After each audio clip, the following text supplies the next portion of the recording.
How did that jury get here? I've been hearing that question a lot lately in light of the Rittenhouse and Arbery cases. Hi, this is Eric Blank, personal injury attorney for the last 22 years.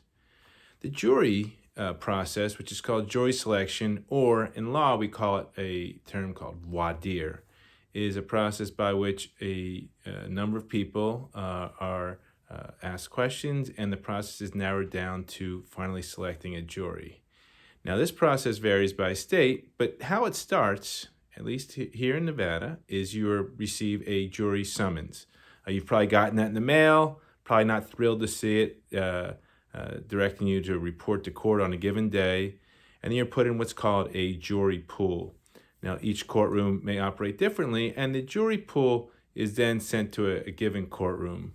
Now, this again varies by state. Some states will allow sort of an unlimited amount of time of this jury selection or voir dire process, while other states will narrow it down, and that even varies even more so by judge. Some judges will only give minutes or a few hours for this process, while other judges will allow the voir dire process to take days or even an entire week.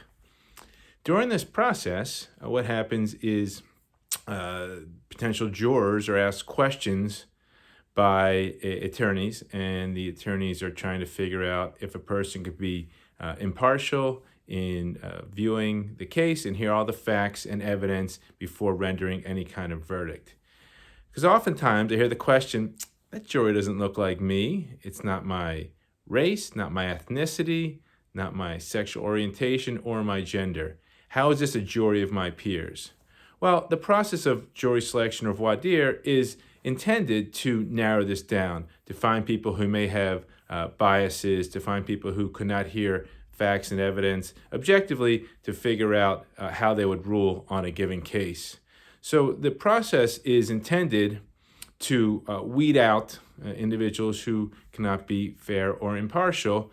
And the way that's done is you have what are called challenges. Again, this is sort of state specific, but you generally have what are unlimited challenges for cause. These are people that just cannot, maybe don't understand the language being spoken of English, or don't understand the process, or are not willing to or able to hear facts and evidence objectively. These are for cause challenges.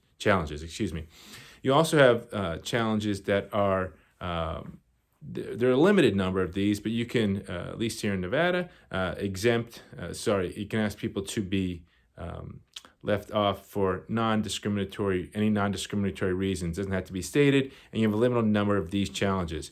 So when you're looking now, and you look at trials going forward, when you ask yourself, how did this jury get there? Hopefully now you have a little more information that there's a process of jury selection or voir dire, where people are hopefully either weeded out or selected, so you can have, at least in the eyes of the court, an impartial or a jury of your peers that at least somewhat reflects you in that community and the community values as a whole.